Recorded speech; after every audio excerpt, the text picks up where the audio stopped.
Just like us, we're sure that you want your home to be free of toxins. And there are a lot of things that can be lurking in the air and around the corners that you'd have no idea are even there.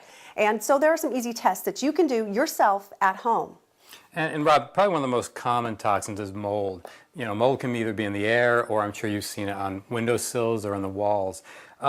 And if you do have mold in your house, it can cause respiratory problems, it can cause skin rashes, and there's just a lot of health issues with it, so you really do want to test for it.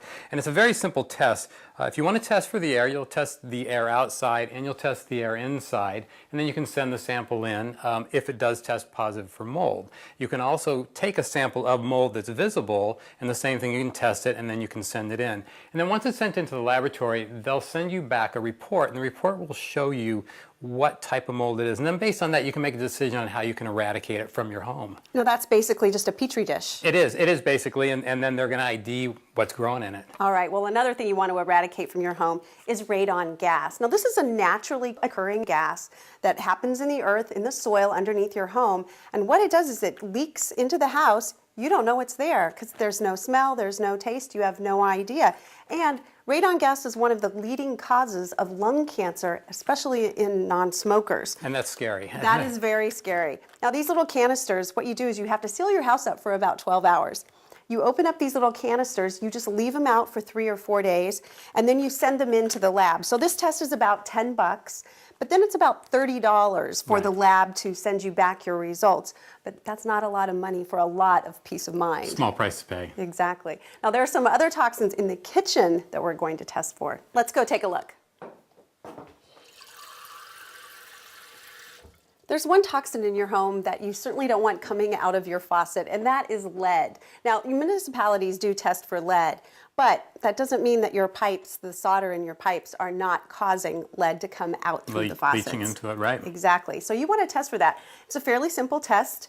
You do have to send it into a lab, but they can send this back to you with a $30 fee and let you know if you have too much lead in your drinking water. And that can cause a lot of problems, especially for young children under 7, as well as pregnant women. It can cause brain development problems.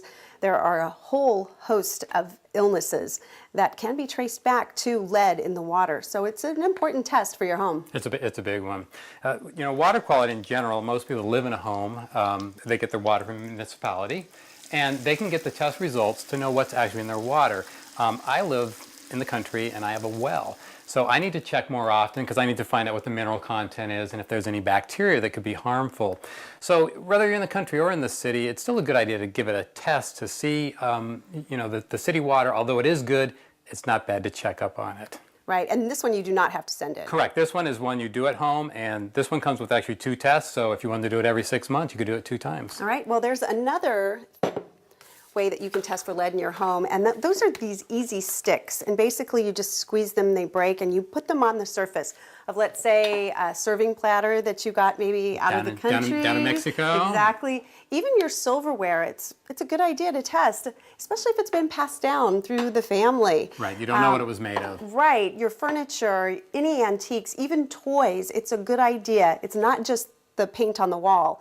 But lead can live in a lot of different places in your home, and it's just not good for you, and especially not for small children. Right. So many of these tests can be found at your local hardware store. They're fairly inexpensive and easy to do. So why not have a toxin-free home?